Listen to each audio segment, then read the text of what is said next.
Hello friends, welcome to HP study hub.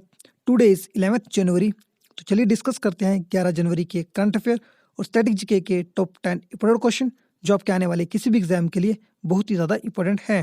So before we go, परीक्षा app लेके आया है आप सभी के लिए एक बेस्ट अपॉर्चुनिटी जहां पर आप एचपी जीओआईटी, एचपी कांस्टेबल और एचपी जीके की टेस्ट सीरीज को परचेज करके अपने नॉलेज को इंप्रूव कर सकते हैं, एनहांस कर सकते हैं।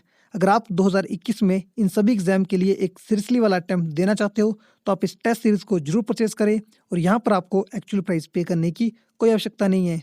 आप हमारा कूपन कोड स्टडी हब 50 को इस्तेमाल करें और आपको मिलेगा फ्लैट 50% का ऑफ। परीक्षा ऐप को डाउनलोड करने का लिंक आपको डिस्क्रिप्शन बॉक्स में मिल जाएगा। और इसके साथ ही अगर अभी तक आपने हमारे चैनल को सब्सक्राइब नहीं किया है तो हमारे चैनल को सब्सक्राइब करें फॉर मोर नॉलेजेबल वीडियोस। तो चलिए शुरू करते हैं इस लेक्चर को। क्वेश्चन नंबर 1, जिसमें आपसे पूछा गया है, हाल ही में किस हाई कोर्ट ने किसी भी ईश्वर के नाम का उपयोग करते हुए किसी भी वस्तु के विज्ञापन को अवैध करार दिया है? आपके given option, Madras high court, option b Bombay high court, option c Gujarat high court या फिर option d Guwahati high court. तो इस क्वेश्चन का जो राइट आंसर होगा वो होगा option b. Bombay high court ने हाल ही में अपने फैसले में कहा है कि किसी भी ईश्वर का नाम का उपयोग करते हुए किसी भी वस्तु में अलौकिक गुण होने का दावा करने वाले विज्ञापन को अब गैर कानूनी माना जाएगा।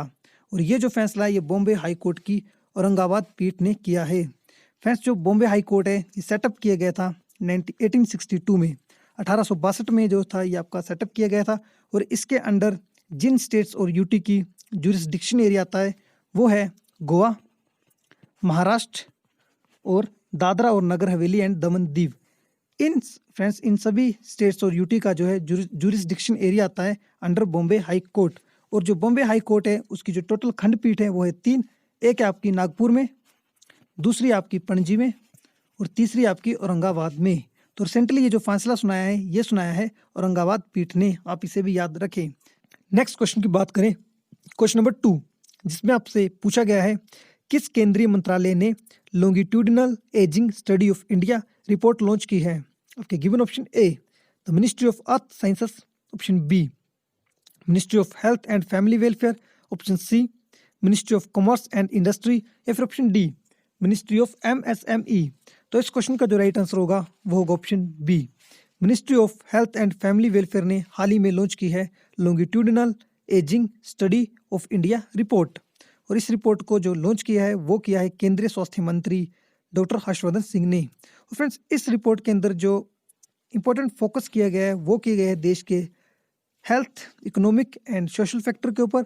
और साथ में जो भारत के अंदर इंक्रीज हो रही है पॉपुलेशन उसकी जो फ्रेंड्स इस रिपोर्ट के अंदर एक साइंटिफिक स्टडी की गई है।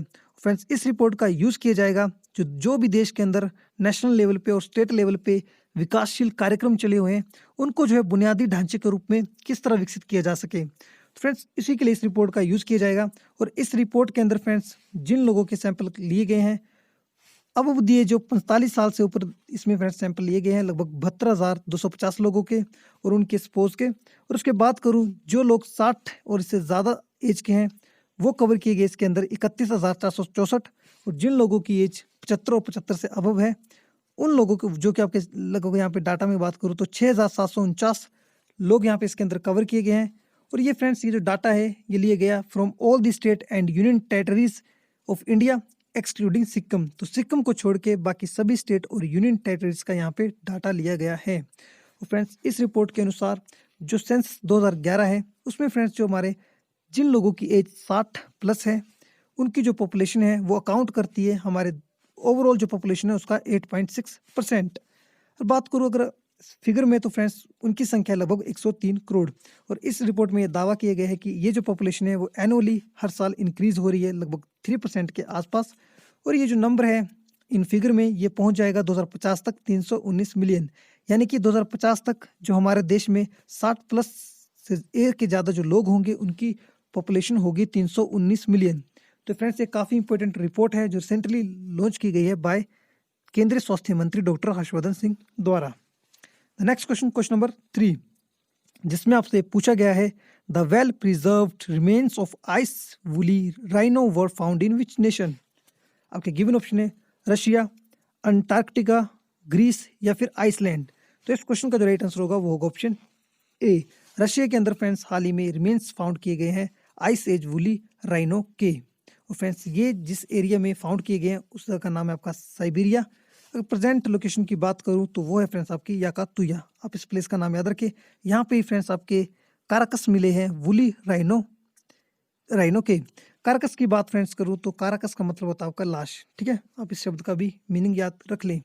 रशिया की कैपिटल है मॉस्को में। बात करो ऑप्शन बी अंटार्कटिका की, तो फ्रेंड्स ये हमारी अर्थ का सबसे सदर्न मोस्ट वाला पार्ट है और ये आपका एक कॉन्टिनेंट है। ठीक है फ्रेंड्स, सदर्न मोस्ट का जो पार्ट है अंटार्कटिका, ये बर्फ से ढका रहता है। ये फ्रेंड्स आपका एक कॉन्टिनेंट है। ग्रीस की कैपिटल है एथेन में। आइसलैंड की कैपिटल फ्रेंड्स आपने मुझे कमेंट बॉक्स में बतानी है। नेक्स्ट क्वेश्चन की बात करें, क्वेश्चन नंबर 4, जिसमें आपसे पूछा गया है भारतीय राज अय्यर को किस देश की सेना ने अपना पहला चीफ इंफॉर्मेशन ऑफिसर नियुक्त किया है। आपके गिवन ऑप्शन है यूएसए, यूके, फ्रांस या फिर कनाडा। तो इस क्वेश्चन का जो राइट आंसर होगा वो होगा ऑप्शन ए यूएसए। तो हाल ही में अमेरिका ने अपनी सेना का प्रथम मुख्य सूचना अधिकारी नामित किया है राज अय्यर को। और फ्रेंड्स ये जो पोजीशन होती है, ये जो पोस्ट होती है, लगभग वहाँ के 3 स्टार जनरल के बराबर होती है। तो काफ़ी इंपॉर्टेंट जो फ्रेंड्स है कि आपकी एक डेजिग्नेशन है जिसे हाल ही में डॉक्टर राज अय्यर को ये दी गई है। और फ्रेंड्स ये जो आपकी पोस्ट है ये क्रिएट की गई थी जुलाई 2020 में। तो उस पर हाल ही में फर्स्ट जो चीफ इंफॉर्मेशन ऑफिसर बैठेंगे वो होंगे डॉक्टर राज अय्यर। और फ्रेंड्स बता दूं ये इस पोस्ट पे आने के बाद अमेरिकी सेना के लगभग 16 बिलियन अमेरिकी डॉलर का वार्षिक बजट की निगरानी करेंगे। तो काफ़ी एक इम्पोर्टेंट फ्रेंड्स का पद मिला है डॉक्टर राज अय्यर को। और फ्रेंड्स इसके साथ ही वो अमेरिकी सेना में जितने भी मॉडर्नाइजेशन के नीतियाँ आएंगी, पॉलिसियाँ आएंगी और एजेंडे होंगे उनके ऊपर भी अपने विचार साझा करेंगे अमेरिकन सेना के साथ। तो एक काफ़ी हाई लेवल की पोस्ट मिली है इस पर्सन को, डॉक्टर राज अय्यर को। तो काफ़ी इंपॉर्टेंट क्वेश्चन भी बनता है आपके एग्जाम में, नियर फ्यूचर में पूछा जा सकता है। ये बने हैं first chief information officer. USA की कैपिटल है वाशिंगटन डीसी, यूके की कैपिटल है लंदन, फ्रांस की कैपिटल है पेरिस और कनाडा की कैपिटल है Ottawa. The next question, question number 5, फतेह 1 जिसका सफल परीक्षण किया गया वो किस देश की इंडिजीनियस रॉकेट प्रणाली है।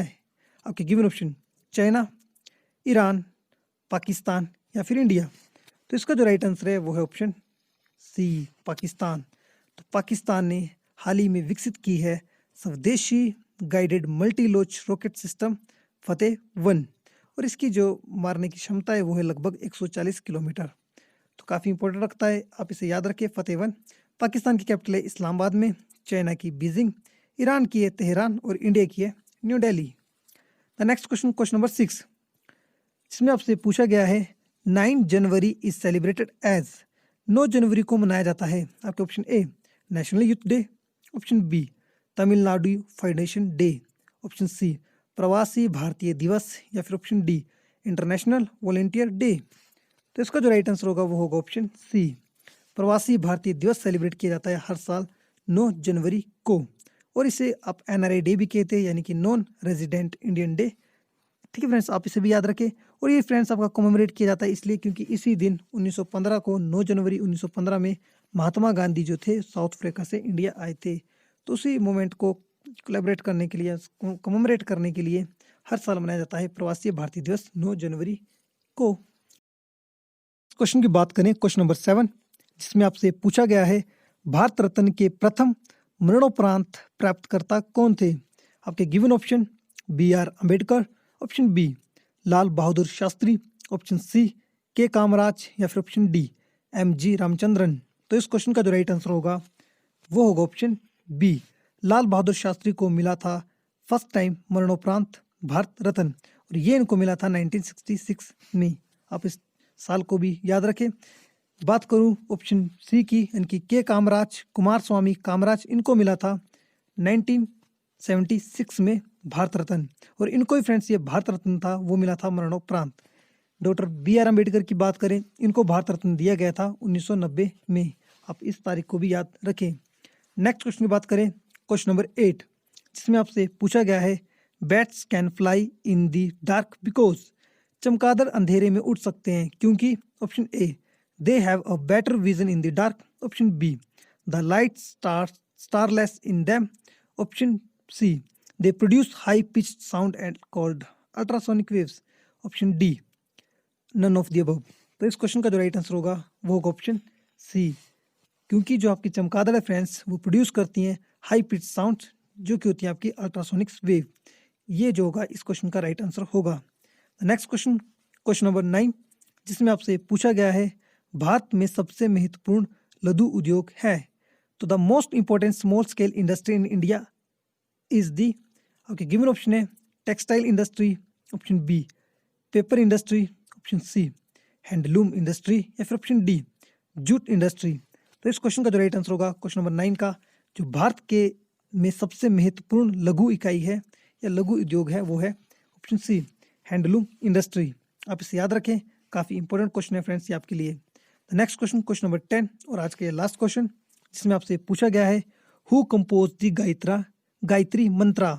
गायत्री मंत्र की रचना किसने की है। आपके गिवन ऑप्शन है Vishwamitra, option B Vashishtha, option C Indra, या फिर ऑप्शन डी परीक्षित। तो इस क्वेश्चन का जो राइट आंसर होगा वो होगा ऑप्शन बी विश्वामित्रा ने फ्रेंड्स आपकी रचना की है, कंपोज किया है गायत्री मंत्र को, जो कि आपका फ्रेंड्स सूर्य देवता सावित्री को समर्पित है। और इसका जो जिक्र किया गया है ऋग्वेद में, फ्रेंड्स आप इसे भी याद रखें, और ऋग्वेद के 3 मंडल में इसका जिक्र किया गया है। और जो ऋग्वेद है ये फ्रेंड्स सबसे ओल्डेस्ट वेद है, आप इसे भी याद रखें। तो फ्रेंड्स आज के इस लेक्चर में हमने देखे top 10 important questions on today. अगर आपको ये लेक्चर अच्छा लगा हो तो आप अपने फ्रेंड्स के साथ इसे जरूर शेयर करें। अगर आपको इस लेक्चर की पीडीएफ चाहिए तो आप हमारे Telegram group HP study hub को ज्वाइन कर सकते हैं, वहाँ पर आपको हमारे सभी लेक्चर की पीडीएफ मिल जाएगी।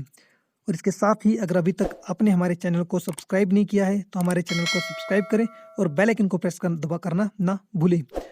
तब तक के लिए अपना ख्याल रखें, मिलते हैं नेक्स्ट लेक्चर में। धन्यवाद।